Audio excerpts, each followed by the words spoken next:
this edition of the Boob Tube Buddies podcast, featuring our discussion of the series premiere of the HBO show Westworld. To get in on the conversation, you can follow us on Facebook, Twitter, YouTube, Instagram, and Reddit. Just search Boob Tube Buddies, and you can also email us at boobtubebuddies@gmail.com. We will definitely make sure your questions and theories get on the air, and please rate us on iTunes. It's the number one way you can support our show, and we'd really appreciate it. I'm Adam Foxman. This is Mathis Coos. What's going on, Mothman?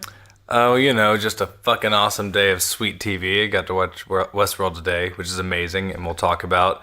But also Ash vs. Evil Dead, and then the great weekend we've had with Luke Cage. There's just so much goodness out there. Yeah, it's really awesome. I mean, we were lucky to have some good summer shows, especially like Preacher and Stranger Things. But good God almighty, this fucking show looks like it's going to be epic. It really does. And it kicks off with a sweet theme song, which I got to do a jazz version of today. And I just love how it's, it's like a hybrid between a 3D printer and a Toyota car manufacturing facility. Yeah. I mean, it's gorgeous, though. The robots are boning and playing piano, and there's a horse. And the horses look really cool. Yeah. All sinewy muscles and everything. Yeah, pretty sweet opening to start. And then, speaking of good openings, did you know that Westworld had the best premiere of any HBO show in 3 or 4 years, and it was 3.5 million or something like that viewers tuned in last night? I had no idea whatsoever. Yeah, so that bodes really well for continuation to have strong numbers, especially seeing as, and we haven't talked about it yet, what a fucking strong episode it was. For reals, yeah. So, I mean, it starts off, and I know we were talking about just HBO being known for nudity, and same with Game of Thrones, and Remember our over-under? Yeah, not really. I know it was dicks to boobs, and this episode's all boobs. Okay, you said that. Oh, dude. Oh my God. You didn't watch it a second time. We put the over under at. You put it at 3 flaccid penises. I put it at 4. And in the scenes with where they're storing the older models, I was going to say that's the there one must time be 30. There's 100 dicks. So we seriously were probably had less. We were probably 100 times lower than the amount of penises that are going to be throughout this season. Yeah, that was. So I was watching the whole episode, and every time in my notes that tits would show up, I'd put a note because I knew about our conversation, and I was like, man, there's literally no penises. But then you go to the cold storage, and there's 150. Oh my God, yeah, like a sea of waving penises flowing in the breeze. Dicks to dicks, dicks, dicks. Or whatever that South Park episode is. Penis, penis. Anyway, it starts and you have Dolores, and she's not really saying anything. It's just kind of slowly zooming into her. She's naked, but also kind of bruised and battered. You assume she's a robot, and there's a line of questioning going on that you kind of hear her answering.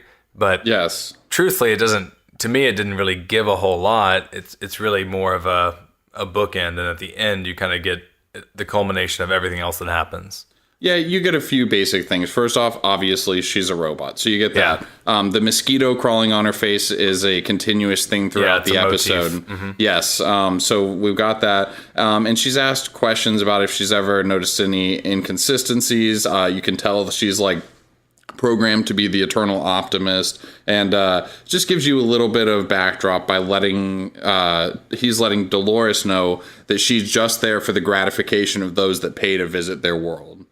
Yeah, he's solidifying her existence. Kind of, this is your program, this is your protocol, and you hear a lot of these questions again in the end, but with some more interesting things that kind of happen on. But at this point, you now see, it's a flashback. You now see Dolores in action as a robot in this theme park, right?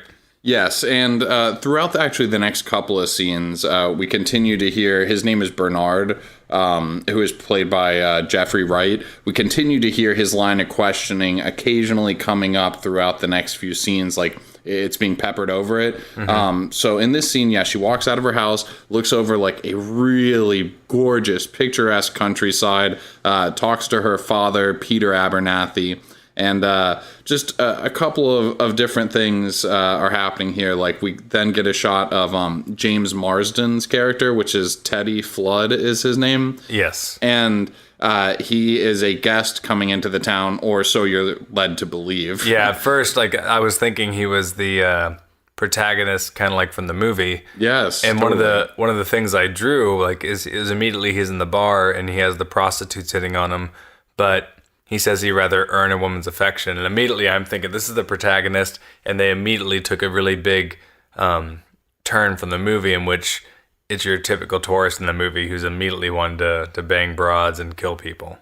Yeah, so already we see a little bit more. Like you see him, he sees Dolores's character outside through the window after he had been talking to, just to introduce a couple of characters here. The prostitute's name is Clementine Pennyfeather, and her madame is Maeve Millay, who is played by Thandie Newton, who's a freaking phenomenal actress. Not that she had a whole lot to do in this episode. No, neither of them really did. Yeah, not so much. Yeah, but anyway, he leaves them behind and goes to see Dolores across the street, and they have seen each other before. Like she can't believe he's back in town. So you're definitely led to believe at this point that he is a return guest coming back, and like he has a past with her basically. Yeah, you assume just even before they even interact with each other, there's like an inner monologue of his as he goes out to the and sees her in the distance, and you know they have something in history, but when it's all said and done, you realize pretty quickly in the next few minutes here that he is not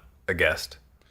No, because they ride to her ranch. There's some, by the way, beautiful sweeping aerial shots of them riding through the countryside. Gorgeous. It really is constantly like just great like panoramas and like helicopter views, and just it looks like most of it is real, and then they do CGI from other things. I'm sure it's just somewhere in America they got this great footage from.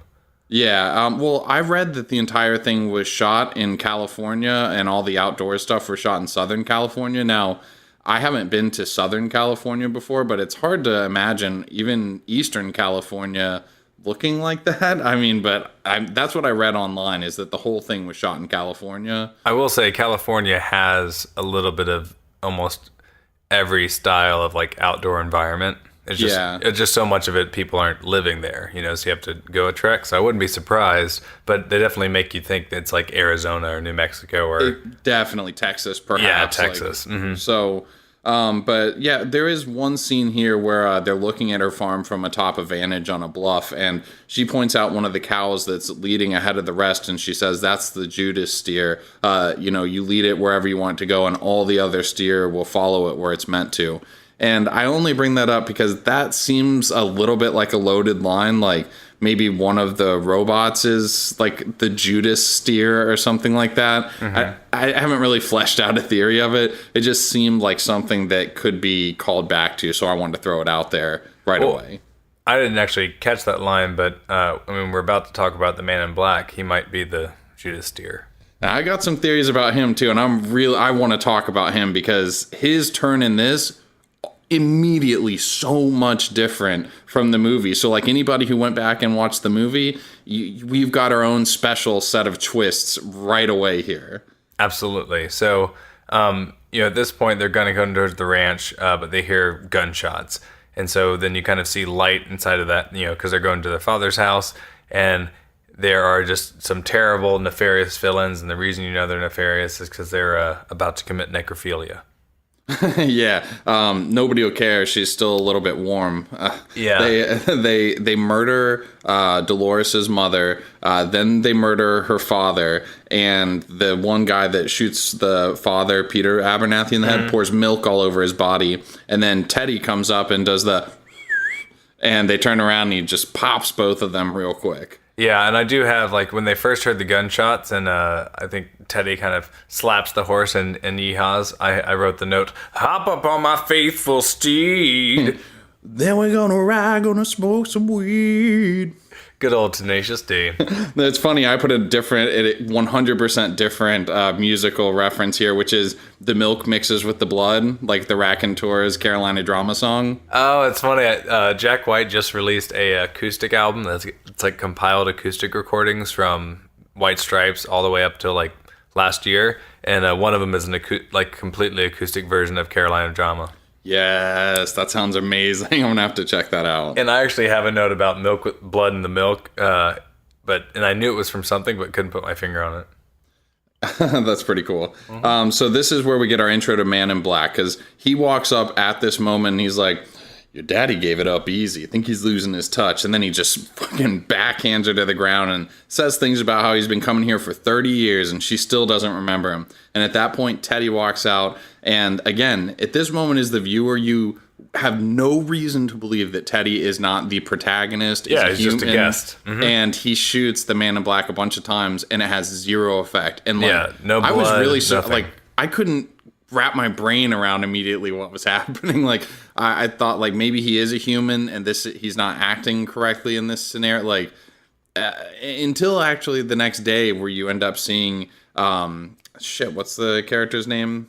Teddy. Until you see Teddy coming back on the train again, I was like, did he just kill already a human? It was very surprising and really well done. Yeah, but then they have the monologue going on, talking about what if I told you can't hurt the newcomers, and so they can do anything they want to you. Yeah, so now you're immediately like, okay. So my mind went to Man in Black is a robot, but he is, for whatever reason, maybe he's a newer generation, maybe it's an update, maybe it's this, that, and the other, but he's a special type of robot that my guess is, the theme park doesn't want, and he's not vulnerable like the others are. And at this point, Teddy, in my mind, is just a dead human. I wasn't totally sure, especially because you felt like with that line that Bernard is saying over it, you feel like, well, is he talking about the Man in Black is the human? Which throughout the episode, you're kind of led to believe that that's the case, but there's obviously more to it than that. Sure, and the other thing I'm thinking is, I know James Marsden's a main character. By the way, fun fact, he was going to be Preacher for the longest time before. No way. Yeah, in the early 2000s when it was going to be on HBO, he was going to be Preacher. So it's good to see that he has a kick-ass HBO series now. But I knew he was a main character, so that was, that's kind of like the bad side of publicity. I'm immediately like, well, he can't really be human.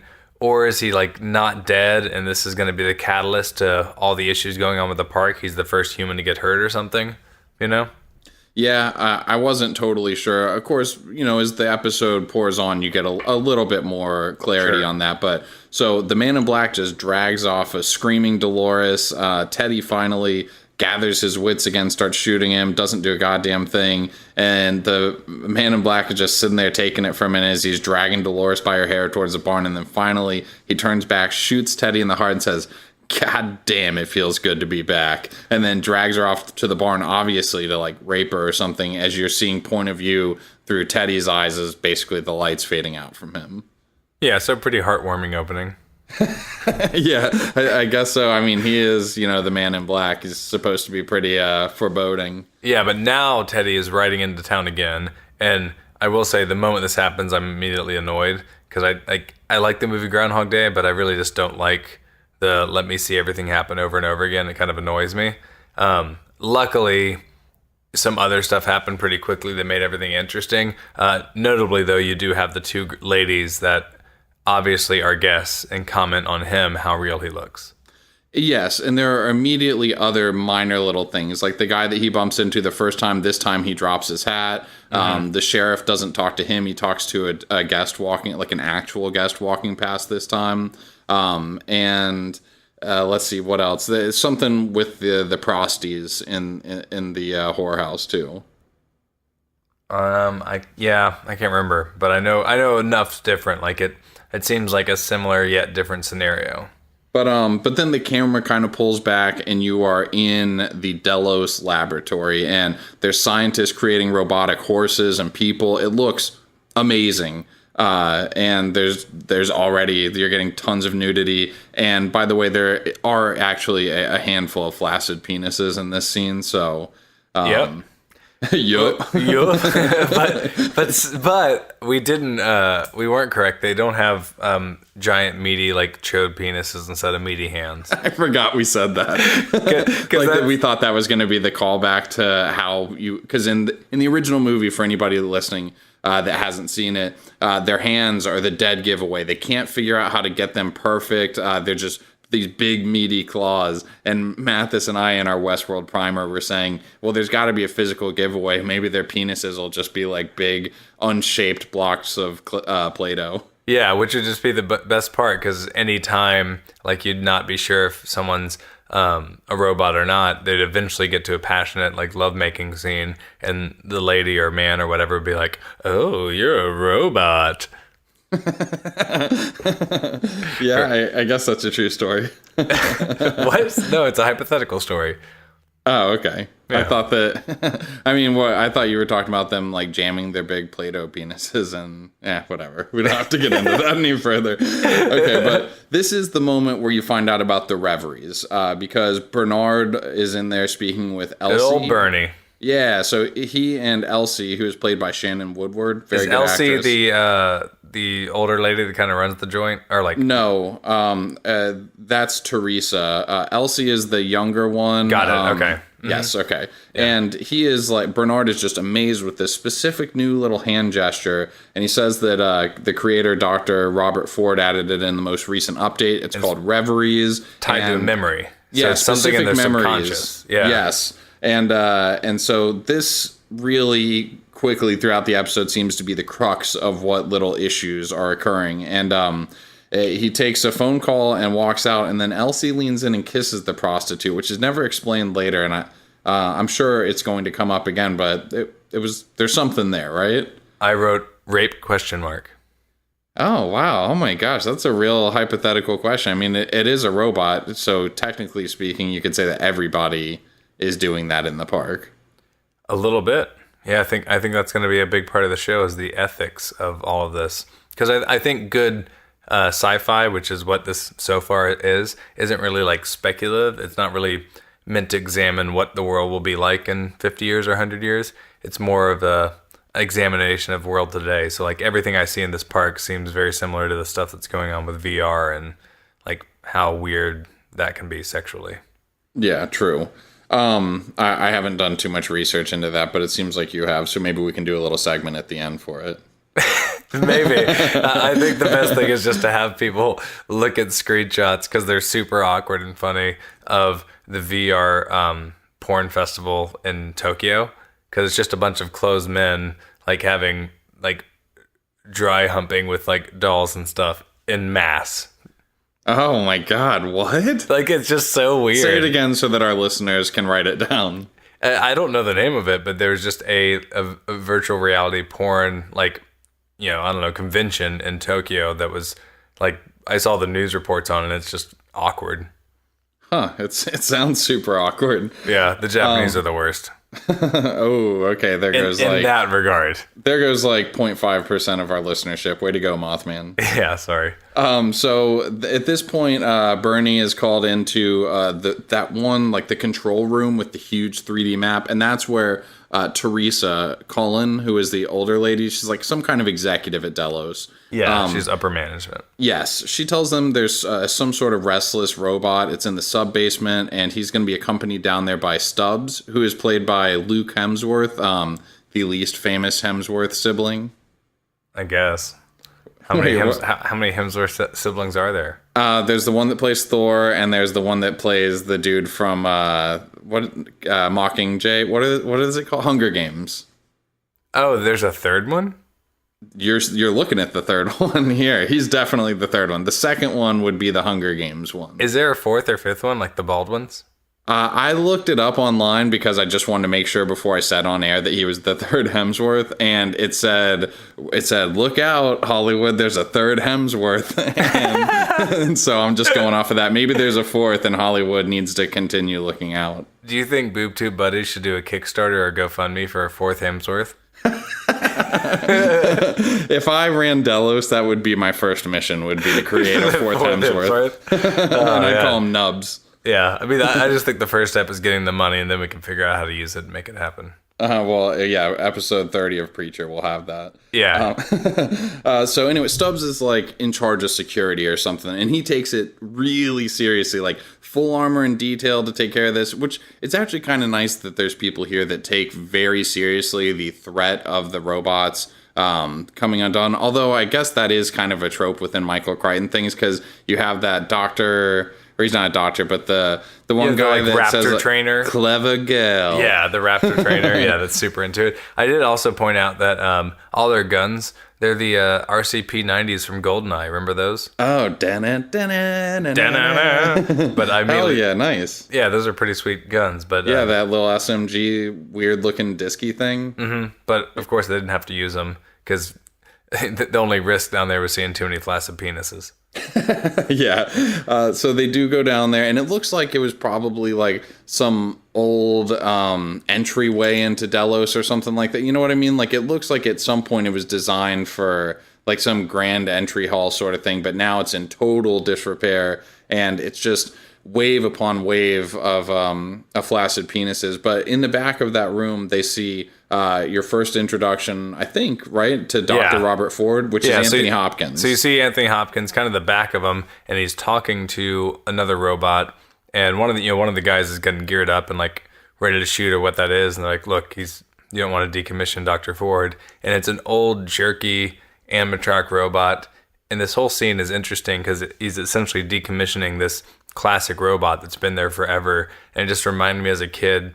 I used to go to Chuck E. Cheese pretty regularly, like at least once a year, and there used to be a completely different set of animatronic characters that all at some point just, got decommissioned and I guess wrapped themselves up in a body bag. What? Well, do you not remember before it was Chuck E. Cheese, there was like just a different set of characters? I mean, there's no, like I guess like, not specifically. Yeah, but there was like the main person was a gorilla that played the keyboard. Just, I guess another company bought it, changed all the animals. Who knows? God, I mean, that sounds a little bit familiar. Almost like it's a fragment from a past life that I'm now reliving through a reverie. It's possible. Huh. But anyway, yeah, you're right. He tells the dude to climb into his little bag, which it's funny because the robot is herky-jerky, but it's still pretty damn realistic looking. And it's good acting for what they're trying to portray with it, like being pretty real, but also a little bit stiffer than like the current ones. Yeah, and there's a few things going on here. One, this is the first time you get to see not only Ford, but he has a, I don't know, he has a very poetic way of telling the bots to do things. You'll see this throughout the episode, but here he says, drink to a deep and sleepless slumber, and that's the cue for this robot to zip himself up. Yeah, they have a lot of different trigger phrases. Yeah, the other thing that reminded me of is just, I don't know, anytime there's like a new amazing piece of technology, so say like the iPhone, the smartphone, a decade ago, after the first handful of years, it just gets down to like small refinements, like now the screen's a little better, the speakers are better. That's what this reminded me of. He looked like a human. I would never mistake him for a robot. What's different is just their gestures, and even now it's down to these reveries, these small little minute differences just to make it that much better.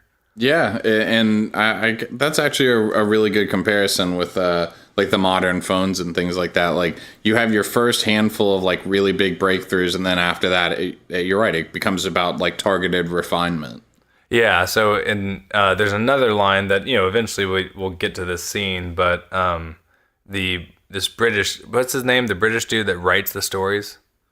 We'll get to it in a minute, but it's definitely Lee something. Lee Sizemore. Yeah, but he at some point in the show makes the point of like, why do these little things matter? Like, do people really need to feel like they're cheating on their wife or killing someone? Like, yeah, wouldn't we rather have it be like just slightly, more, so you can just recognize that it's a little bit faker, so that people aren't actually scared out of their fucking minds and don't actually experience like the terrible raw emotions of killing someone or infidelity. And actually, it's that, like you said earlier with the ethics question, that's a really awesome point to bring up in this. And that's one of the things that had me really enjoying the show throughout. Like, the plot itself is great. There's a lot of cool, interesting things. But did you ever see Ex Machina? Yes. Oh my God, I love it. What's the lead actor in that? He's fantastic. He is not fantastic. even the lead, but the bad guy. Yeah, I know who you're talking about. He is great. He's been in a few movies recently that have been amazing, but I can't remember his name for the life of me. He was Poe Dameron in Star Wars. Yeah, you cut out for a quick second, but did you say Inside Llewyn Davis?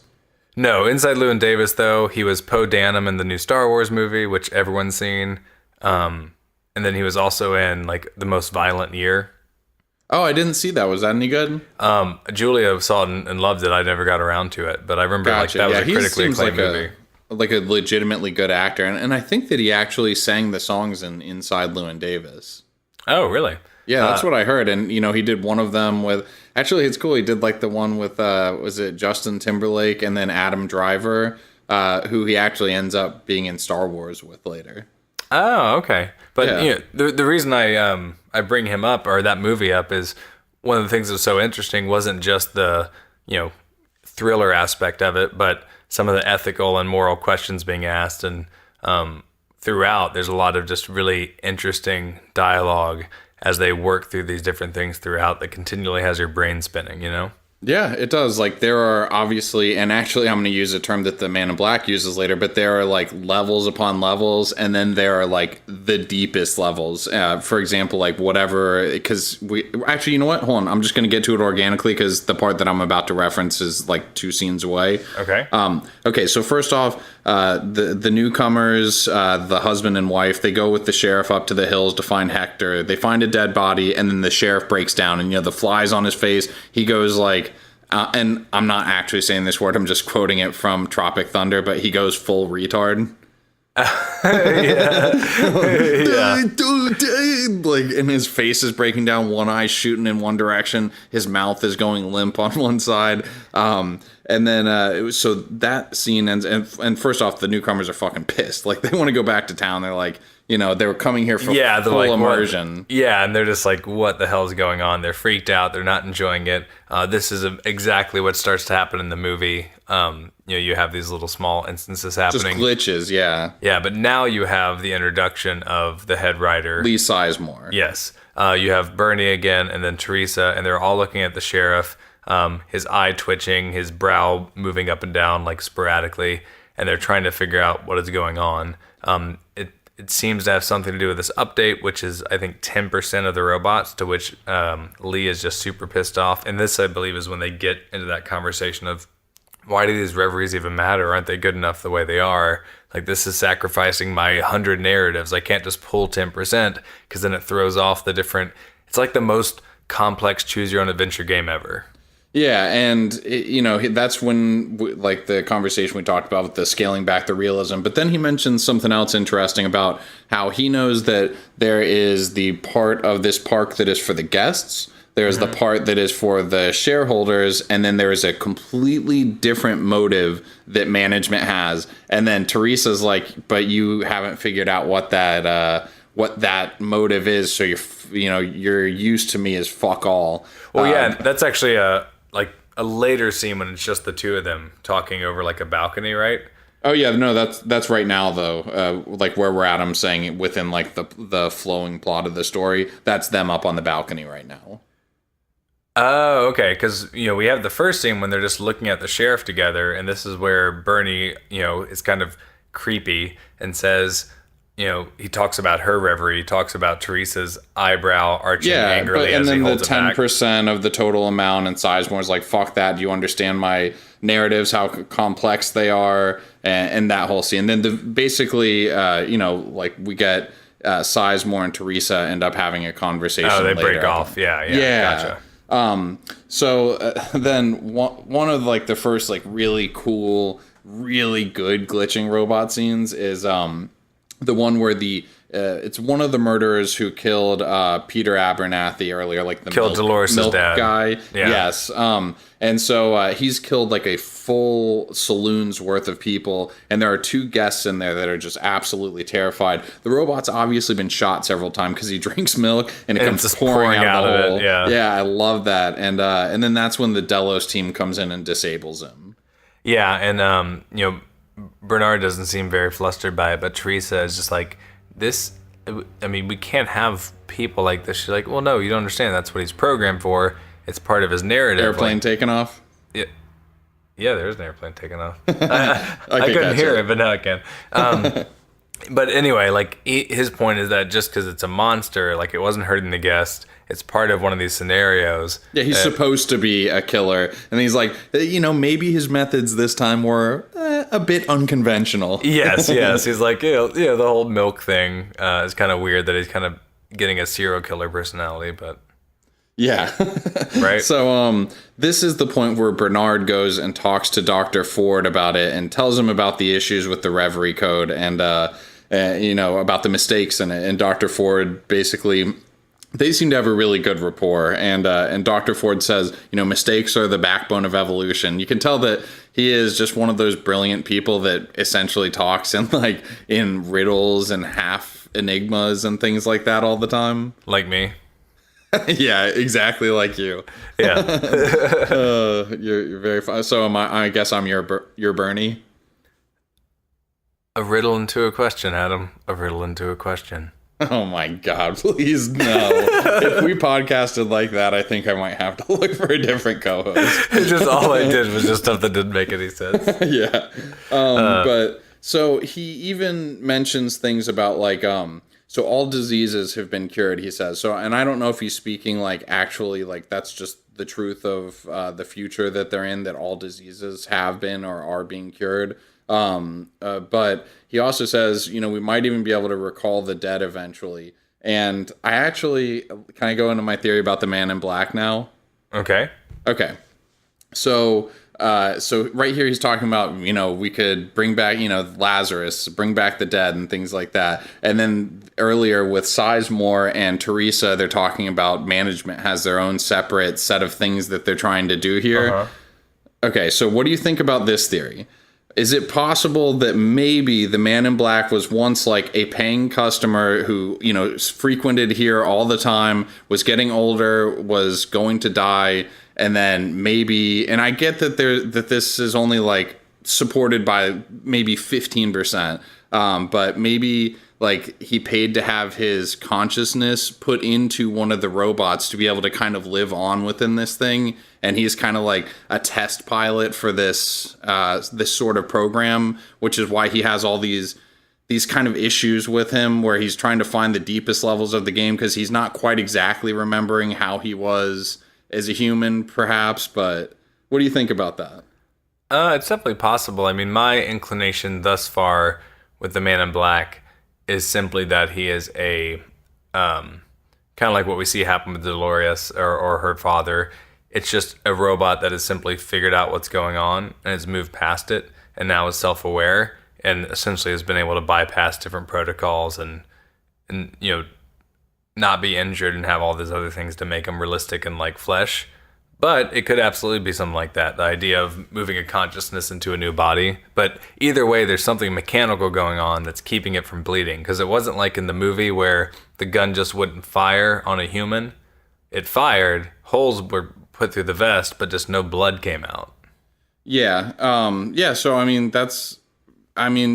Maybe he somehow overcame just that part of it. Like maybe he is a robot, but with the subconscious of a human, and maybe he's supposed to be treated like a human in terms of like the actual physical abilities that he has. I guess the other side of it could be that he was given a little something extra in his programming, where for them to see what level AI could rise to when kind of left to its own devices. For example, when he takes that one guy, this next scene anyway, so we're going into it, but he takes the one guy that he had been playing poker with up to the cliffside and tells him he wants to understand the deeper level of the game. He cuts him open to try to get some answers, and later on we see him looking at the underside of the guy's scalp, and on the underside of the guy's scalp is a maze. Like a barcode, like a little barcode maze thing? Yeah, it's a maze with a person in the middle of it.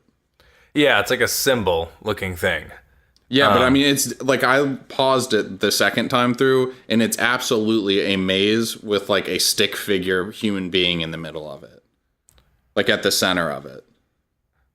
So you think like, what does that mean? Just every robot has a little like it's kind of like a Snapple cap. Like it's like a puzzle. It's like a puzzle piece on like how to. I don't know how to break the game, how to beat the game. I mean, obviously there's not nearly enough information, so I'm really just like, this is kind of half cocked right now. I saw it as like a cool tribal looking, like barcode type thing. Like that would be some.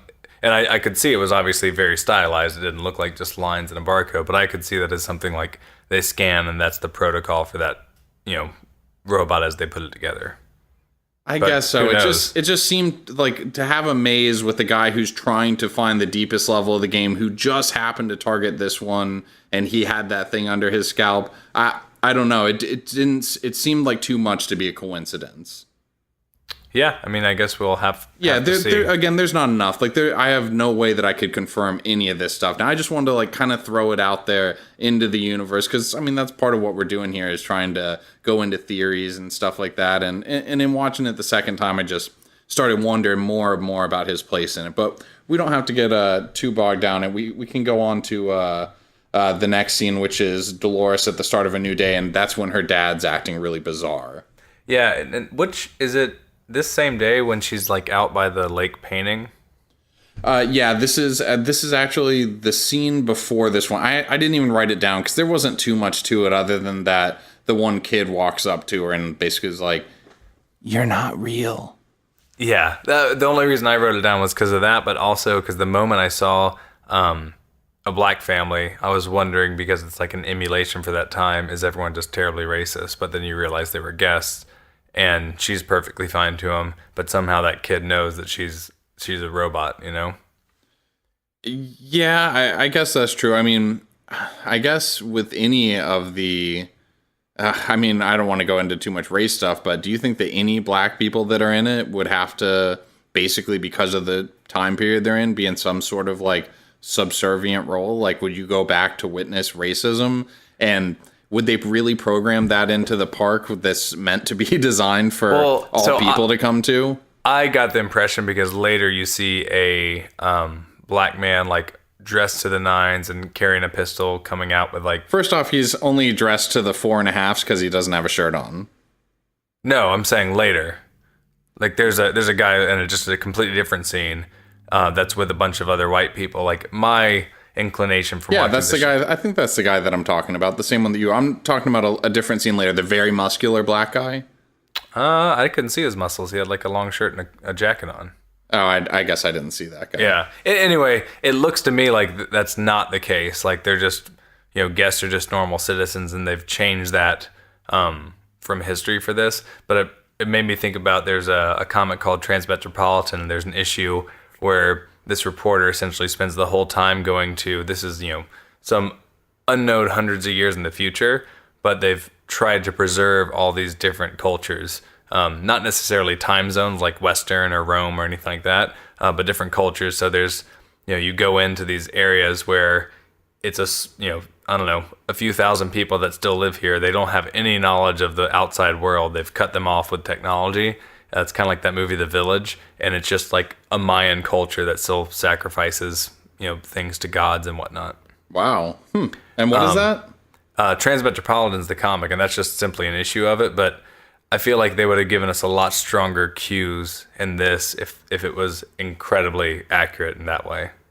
True. Okay. Yeah. What, like her reaction to them? You're saying her reaction to them, just other people's reaction to them, and this, that, and the other. It would just make no sense monetarily for them to do that anyway. I mean, just like putting yourself into like the minds of the creators and the investors. There's no way they'd be like, well, we need it to be as real as possible, so we want to make sure that no black people can go. That's just not gonna. Well, and that's the interesting thing about the show too, is you're seeing kind of all the different angles of this enterprise pretty early on. So Ford is obviously just like the mad scientist, but also the artist and who loves this technology.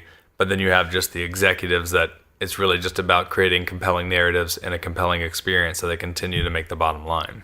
And then apparently there's the next level up of executives that are actually there, exploring some other deeper thing, which I guess is one of the things I'm really looking forward to finding out what that's about. Yes, I mean, and I wonder if that'll even be something you see season 1, or if that's just like a slow burn. But they already have like the first 5 seasons mapped out, and even just with one episode, there's just endless possibilities. Agreed. Okay, this is actually a good pause point for us to flip to an Audible ad real quick. Ooh, okay. Who's this? Hey buddies, this episode of Boob Tube Buddies is brought to you by Audible.com, the only website where erotica can be considered performance art. Buddies, today I wanted to tell you a story. Once upon a time, there were 3 little pigs. Come on, say it with me, you know the story. Once upon a time, there were 3 little pigs allegorically representing intellectual revolutionaries during the Russian Revolution in the Soviet Union. That's right, the book is Animal Farm, the dystopian novel by George Orwell, one of the most studied books in the American school system, and if listening is your pleasure, Audible's got you covered. Audible has not 1, not 2, but 11 copies of Animal Farm for you to listen to. Ever wanted to know what it would sound like for Jewish actors to dramatize Animal Farm in Hebrew? No one has. But that didn't stop Nathan Datner from catering to that microscopically niche audience. Go to audibletrial.com/boobtubebuddies, sign up for a free 30-day trial of Audible, and listen to a tale about the death of capitalism while supporting it wildly. And we're back. I gotta throw that into at least one time in every episode. Yeah, we can't go an episode without the Fat Albert. So, now that we're after an Audible ad, I think it's time for a game. What do you think? Let's boot this shit up. I can't wait to see how you humiliate me tonight. All right. I gotta start thinking of more clever names for these games. I really just don't. That is probably what I spend the majority of my time. It's just the title of it. Yeah, you can tell when you see the quality of my games. No good. The titles are fucking gold, though. Yeah. All right. Well, this one is 3 trivia questions relating to robot themed movies. All right. Okay. All right. Good deal. Hey, wait. What is the title? What's the title? Yeah. Do I have to tell it to you? Yeah. Robocalypse. Okay, you know what? That's not as shitty as I thought it was going to be with your little lead up. Did you just come up with that on the spot? Yes. Okay, that's not bad. I just forgot to name it. It's actually the same file called Luke Cage Game. That's pretty good. All right. So, and these are going to be multiple choice. O.J. Simpson was considered for the character, but the producers feared he was too nice to be taken seriously as a cold-blooded killer. So this is in 1990. O.J. Simpson was being considered for the role, and they wouldn't take him because he seemed too innocent and too nice. Is it okay? A, Terminator, B, RoboCop, or C, one of the replicants in Blade Runner? I don't know why, but even before you started naming them off, my mind went to Terminator. And while RoboCop actually feels like a better answer, I'm still just going with Terminator because that was my first thought. That is correct. Nice. Okay, I must have heard that at some point, like, because that popped up like it was a reverie. Will you please respond to my funny reverie callback? Oh, reverie! Way to go, Foxman. Hey, thanks, Mathis. That's really nice. You're really on fire tonight. Hey, you know what? I felt like you weren't really feeling my jokes before, but I can tell you are coming out of this break, like, feeling them pretty much. Oh, yeah, you're doing a great job. Oh my goodness! Are you okay now? Can we move on? I got it out of my system. Yeah, I was going to say, like, you do that. I just go in the corner and count down from 10. Nice. That's my resolution to podcasting with you. All right, nice. That's pretty good. This robot film was the inspiration for C3PO, or a robot in this film. I'm sorry. Could you start that over? This robot film contains the inspiration for C3PO. Okay, cool. Is it A, The Day the Earth Stood Still, B, Forbidden Planet, or C, Metropolis? The Day the Earth Stood Still. Oh, no. It's Metropolis. In fact, it's actually the cover image for Metropolis. Have you ever seen Metropolis? I've never even heard of Metropolis, I don't think. It's like an early 20s silent film that had some insane budget. It's absolutely gorgeous. And the dude was a Jewish guy in Germany when he made this film. And then with the rise of the Third Reich, like Goebbels and Hitler told him how much he liked the movie and that we're the ones that decide who's Jewish around here, to which case he promptly fled the country and never went back. Wow, that is really fucking interesting. Okay, give me my punishment. I want to hear this. You got me so far. So I'm going to let you answer one more because I only have one punishment, but it's just defined based on how many you got right. Okay, sure. All right, good deal. All right. So which of these robot films is real? All right. Okay. All right. Isn't real. One of these is fake. Okay. Gotcha. All right. Robot Monster starring Roman. Robocalypse. Chopping Mall starring the Killbots. In Robocalypse, they're just robots. Okay. One more time. Go through them quickly for me. Chopping Mall starring the Killbots. Okay. Robot Monster starring Roman. And Robocalypse starring the robots. I'm going with Robocalypse. Man, you're pretty good. I only guessed it because you made that up at the last second as the title, and I thought he would have chosen the one that he came up with on his own. That's a good point, especially because I didn't even read. I just came up with it out of nowhere, and then I was like, oh, God damn it, it's on the question. Holy shit, did I just get to the deeper level of the game by guessing that? I think so. Fuck you, Man in Black. I got here first. Pretty much. Okay. So, I mean, I'll let you choose which one you want to do. You can either pretend to be a sex robot, which was if you got more wrong. I'm sure that's not the one I want to do. Or you can pretend to be a robot who is beginning to understand and appreciate emotion. That one sounds way more complex, but I'll do it just so I don't have to make sex noises. All right. And scene. Or action. What are these feelings that I am experiencing? They go against my protocol, 00110. I was just beginning to love. Wait, why were you saying you were just beginning to love? Like, were you dying? I remember Steve Carell saying it in The Office when he was pretending to power down as a robot one time. Not at all original. Steve Carell's so great. Yeah, he really is. Way better, obviously, at improv than I am. I love me some Prison Mike. Oh my God, I like Date Mike. Oh God, there's so many good versions of Mike. I wish they had Michael Scott action figures. Oh my God, me too. I might want to get the one where he's like in the clump, like the fat Mike thing where he's in the fat suit. Yeah. Oh my goodness. Okay, well, very good. So I did pretty good on the game. You're impressed? I am impressed. You did very good in the game. Nice, right on. Okay, well, you ready to hop back into this episode? We really only got a few scenes left. Absolutely. Okay, so Dolores comes out at the start of a brand new day, and her father's acting really fucking bizarre, just staring at this picture of the woman from Times Square that he dug up. I guess this was a couple of scenes ago. We didn't really mention it. But yeah, so in the field, he finds like this picture of a woman in Times Square, and it's really fucking with his programming because it has no place within his kind of reality. Like, yeah, it's like a picture from the future to him. And Dolores sees it. Dolores says it looks like nothing. Yeah, she is like completely just not worried about it at all. But then again, maybe she's the Judas steer, like trying to convince the other robots that everything's normal and everything's okay.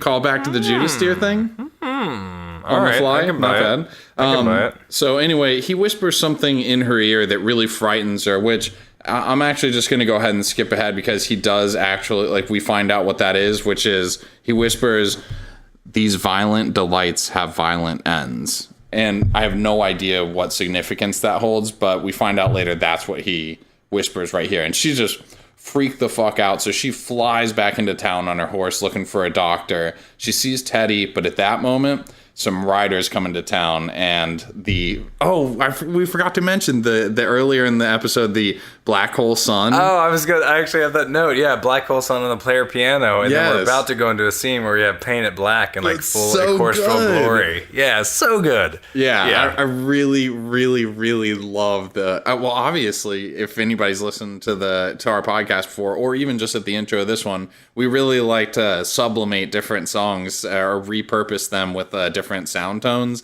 So this actually plays kind of into what you do with the themes for our show. And I fucking loved it. I mean, the first one, Black Hole Sun, just really got me hyped. I sat up all excited, super cool. Well, yeah, because it's on this kind of slightly detuned player piano. So the first bar, I'm like, wait, that sounds familiar. What is it? And I'm like, slightly more modern than what would have played back then. Yeah, and then you start to get it. And the same thing with Paint It Black. I'm like, I know that melody, but what is it? Because at first it doesn't even, it doesn't even follow to the big upbeat dun dun dun dun dun. Later it really does, but it's almost just real subtle as it comes in. But by the time there's shooting and action, like, you know the song. Yeah, there might even be a beat to it. There's definitely like swelling strings and obviously more than just the piano by the end of it. But yeah, this is our first introduction to what seems like it's going to be a really fun character, which is Hector Escaton, who's played by Rodrigo Santoro. And he's fucking here, motherfucker. And he and his gang like just start mowing people down in the streets.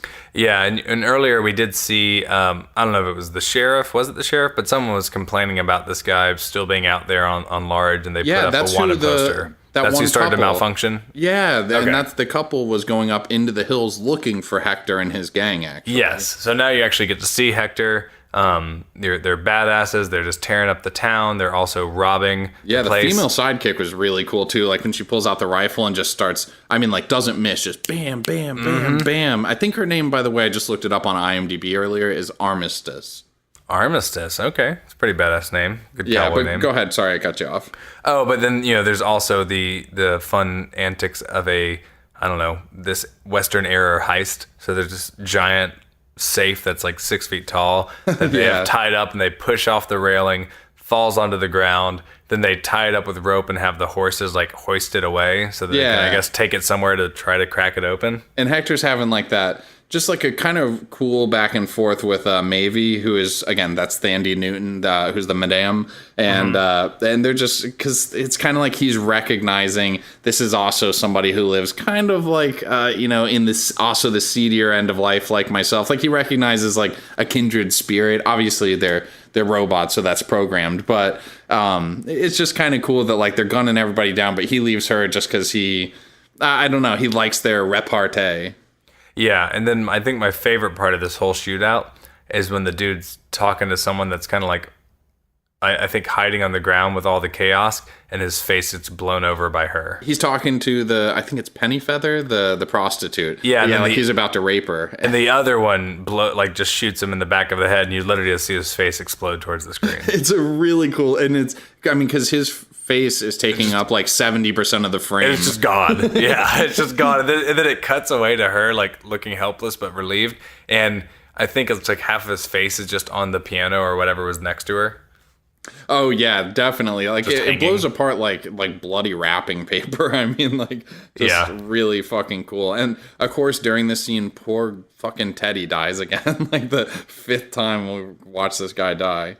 Yeah, as always. And then as you actually see Lee at some point talking about this new version of the narrative and how he has old speech, a great great speech that's going to rile up the crowds. And as he gets ready to get it, this like doofus of a guest that we've seen prior ends up shooting him, and then his wife, who's equally clueless, is like, Did you get him? Look at him writhing on the floor.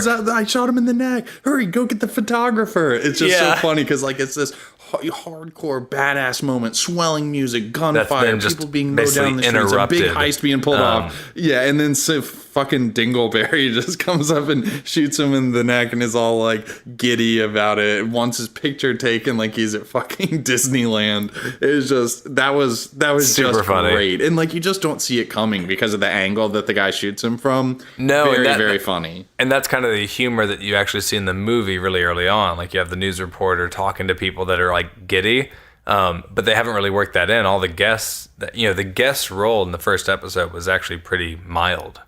Yeah, it really is. I mean, I think that they are virtually the only guests other than the 2 women that we see on the train commenting on how real Freddy looks. They're the only ones with speaking lines.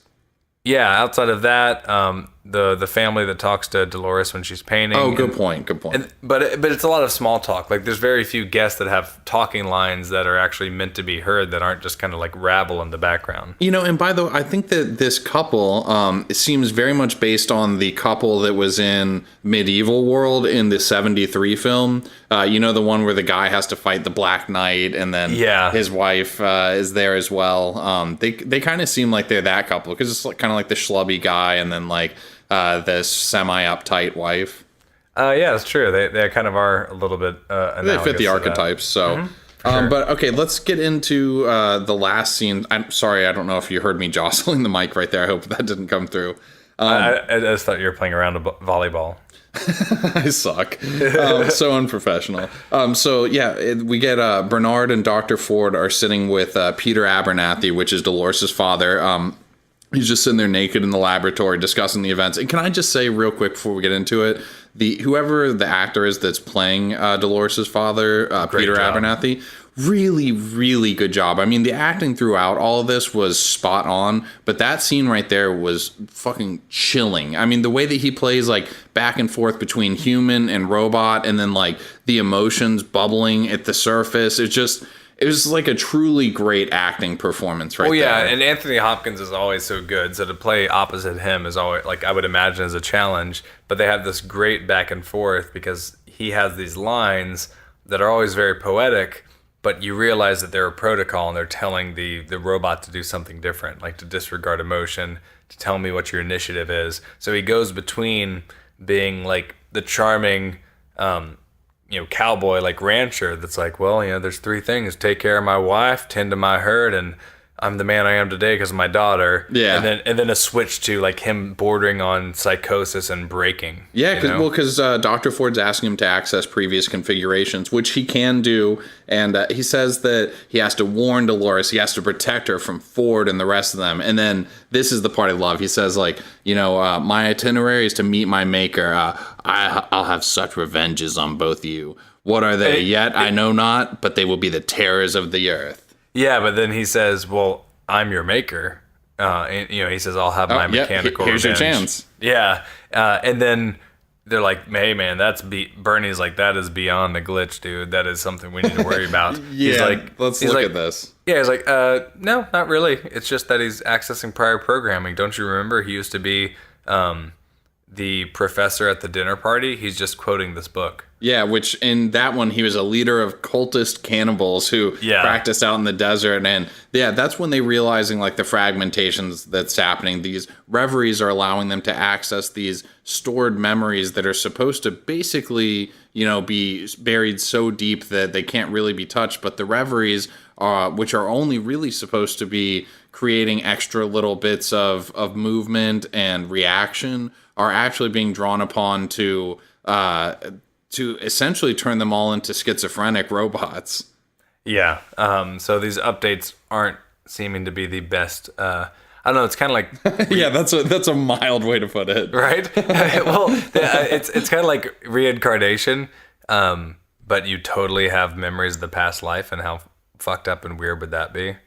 Yeah, for sure. And I mean, honestly, not to go back to this thing again, but like with the Lazarus thing and the Man in Black, you wonder how much of this is like, maybe if he is one of the robots, maybe he's part of this reverie thing, and maybe he's tapped into something completely fucking different, something that has given him that ultra level of awareness. I don't know. It's really cool, but I love when Bernie takes Dolores' father down to be put into storage back on that sub-basement level, and they mark him in there, and he's actually with the milk murderer guy too. Yeah. And Bernie whispers something to him, and basically he's walking in there and he's crying as he's been being put into storage, which I'm pretty sure the robots aren't supposed to feel that level of emotions, where if they're being deactivated that they're crying. Well, this I think is a good time for my theory on the Man in Black, which is simply that there's whatever timeline they're supposed to be in, because I don't think it told you what the actual like timeline is for the guests and everything.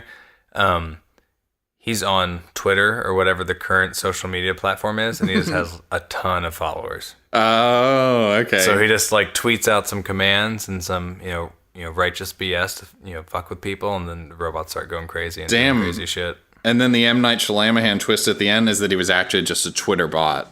The whole time. He's just a tweet bot. In the movie, how he removes his face and underneath it there's circuitry. What if he removed his face and it's like a little bird cage with a little blue bird in it? Oh my God. I would hate it so much. That's the grand finale after 5 seasons. Well, speaking of the finale, at the same time that scene's happening, it's interspliced with Stubbs is talking to Dolores, and he asks her some questions that we'd heard in the beginning, about her reality, and then whether or not her father has questioned his, and then he asks about the picture, which she says it didn't look like anything to her again. This is also when we get the line, these violent delights have violent ends. Yes. And then, so yeah, basically, at this point, Stubbs talks to the other little scientist lady that's in the room, and he says, "You know what's special about old Dolores here? She is the oldest host in the park." And then, kind of interesting, they show her starting the next day with her new father. And a fly lands on her face, and she smacks it. Whereas in every other scene, the flies are like crawling all over their face, all over their eyeballs. I mean, we saw it like not just 5 hers, times. like any robots. Like yes. It's on Teddy's eyeball, and he doesn't even flinch. Yes, same thing with when the one dude is breaking down, the sheriff. Like it's just a common thread in here. Like the mosquitoes go on their faces, they do nothing about it, and then in this one, she slaps it at the end. Just an extra layer of self-awareness, of basically her consciousness maybe coming to life and creating new reactions to things that are completely outside of her programming. Shit's getting real. I mean, yes. It was definitely a great beginning episode that not only introduced you to characters and broad concepts, but just did a fantastic job of introducing things and getting a decent amount of like mystery and intrigue and guesswork already just with the pilot. I mean, I could not be happier with it. Oh my God, me too. I mean, this feels like the next big thing. Like I cannot wait until next Sunday. I mean, we've covered other shows on here and are continuing to do so, but so far this is the most excited I've ever felt on this podcast after watching a first episode of something. And that's saying something considering how much I like things like Stranger Things, Luke Cage, Preacher, like all these shows I really like, but this feels like truly special. Or in other words, this is some next level shit. Nice. The deeper level to the Boob Tube Buddies podcast. All right. But as always, thank you guys for listening. To get in on the conversation, just follow us on Facebook, Twitter, YouTube, Instagram, Reddit. Search Boob Tube Buddies. Anything that you send us, we will dissect on air. So we'd love to hear from you. You can also email us at boobtubebuddies@gmail.com. And as always, just rate us on iTunes. It really helps with the indexing. People find us a lot easier. So we'd really appreciate it. You want to put a bow on this bitch, Mothman? You know it. We'll see you next time, little buddies.